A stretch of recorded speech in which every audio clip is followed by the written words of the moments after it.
Ndugu zangu, tunashukuru sana kwa programu hii ya kupokea iftar. Huu ni mwaka wa 5 tunapokea iftari kutoka kwa hawa mabwana wakubwa ambao programu yao hii wameianzisha, na sisi kwa kweli tunakiri kwamba wanafanya kazi kubwa sana, na kazi hii huwezi kuifanya kama una imani. Ndugu zangu, Mungu ameshasema kabisa, yutuimuna ta'ama ala hubbihi miskinan wa yatiman wa asira.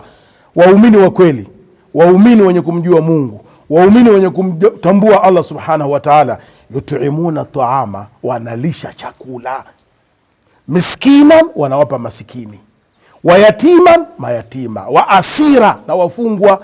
Manake wafungwa, mateka ni wafungwa. Lakini programu hii muda sio fupi walikuwa magereza, wamepeleka programu hii. Sisi ni mashuhuda, wanafanya kazi hii.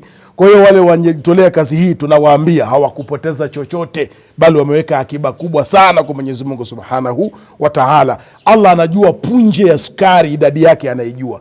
Wewe nikikwambia uhesabu kile kiganja tu cha sukari huwezi kuhesabu, lakini Mwenyezi Mungu asraul hasibin anajua hisabu ya kila punje walichokitoa hapa. Hata yale maji Mwenyezi Mungu anajua idadi yake. Kwa hiyo sisi tunaendelea kuwapa moyo, tunawaambia kwamba kazi hii wanaoifanya wanapata kitu kikubwa sana kwa Mwenyezi Mungu. Mungu anawatambua, na programu hii mwenyekiti anayefanya kazi hii Bwana Misanga na wenzi wake wanaochangia, tunajua kuna wengi wako nyuma yake, ila yeye ndo amiri. Maana kulli shay'in amir, kila kitu kina amiri, yeye ndo amiri. Unajua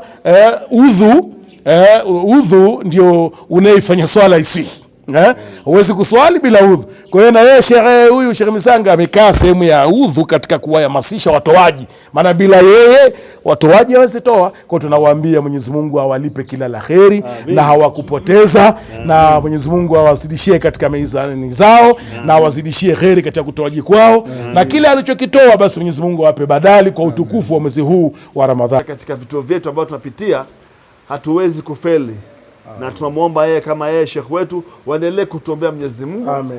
Ili tuendelee kufanya kazi hii. Amen. Ya kujitolea. Manake tunasema kwamba Ramadan Charity Program ni mpango wa kujitolea kwa watu walioshikana pamoja ili waweze kufikisha mahitaji muhimu kwa wahitaji katika mwezi mtukufu wa Ramadhani.